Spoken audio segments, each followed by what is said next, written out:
منفی سوچ اور خوشگوار زندگی ایک گھر میں اکٹھے نہیں رہ سکتے۔ آپ کے وہ الفاظ بھی تحفہ ہیں جو دوسروں کو آگے بڑھنے کا حوصلہ دیتے ہیں۔ ہر کام کرتے وقت اللہ تعالیٰ کو اپنے قریب سمجھو۔ بادشاہ تو وقت ہوتا ہے، باقی سب تو یوں ہی غرور کرتے ہیں۔ جاہل کو نصیحت کرنا ایسے ہے جیسے بنجر زمین میں پانی ڈالنا۔ انسان کا اخلاق، زبان، سوچ اور ظرف بتا دیتا ہے کہ وہ ان پڑھ ہے، پڑھا لکھا ہے یا پڑھا لکھا جاہل۔ ان لوگوں کو وضاحتیں دے دے کر اپنا وقت اور سکون کو برباد نہ کرو جو ہمیشہ آپ کو غلط سمجھنے کے لیے معروف عمل رہتے ہیں۔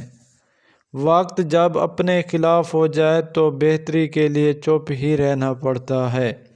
وقت کسی کا اپنا نہیں ہوتا، آج تیرا ہے تو کل میرا ہوگا۔ میرا وقت بدلا ہے معیار نہیں، تیری قسمت بدلی ہے اوقات نہیں۔ غلط بات پر جو واہ واہ کریں گے وہی لوگ تجھے تباہ کریں گے۔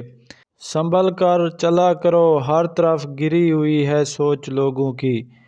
اکثر لوگ مذاق کا سہارا لے کر دل کی بات کہہ دیتے ہیں۔ ہر شخص کو آپ راضی نہیں رکھ سکتے، یہ کام چمچے اور منافق لوگ ہی کر سکتے ہیں۔ باضمیر، سچے اور بااصول لوگوں سے اکثر لوگ ناراض اور ناخوش ہوتے ہیں۔ عقل مند اور حساس لوگ ہمیشہ غم و فکر میں مبتلا رہتے ہیں۔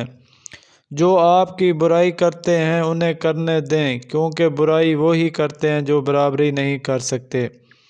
کچھ رشتے اللہ خود ہی ختم کر دیتا ہے تاکہ ہماری زندگی خراب نہ ہو۔ بے شک اللہ تعالیٰ جو کرتا ہے بہتر کرتا ہے۔ لوگ ہمیں لوگوں کے خلاف کر کے خود ان سے دوستیاں لگا لیتے ہیں۔ اگر کوئی شخص آپ کے دماغ کو نہیں چھوڑتا اور آپ کو سوچنے پر مجبور کرتا ہے تو اس کا مطلب یہ ہے کہ جب تک کوئی شخص آپ کی زندگی سے مکمل طور پر باہر نہیں ہو جاتا آپ اس کے بارے میں سوچتے رہتے ہیں اور وہ آپ کے بارے میں سوچتا رہتا ہے۔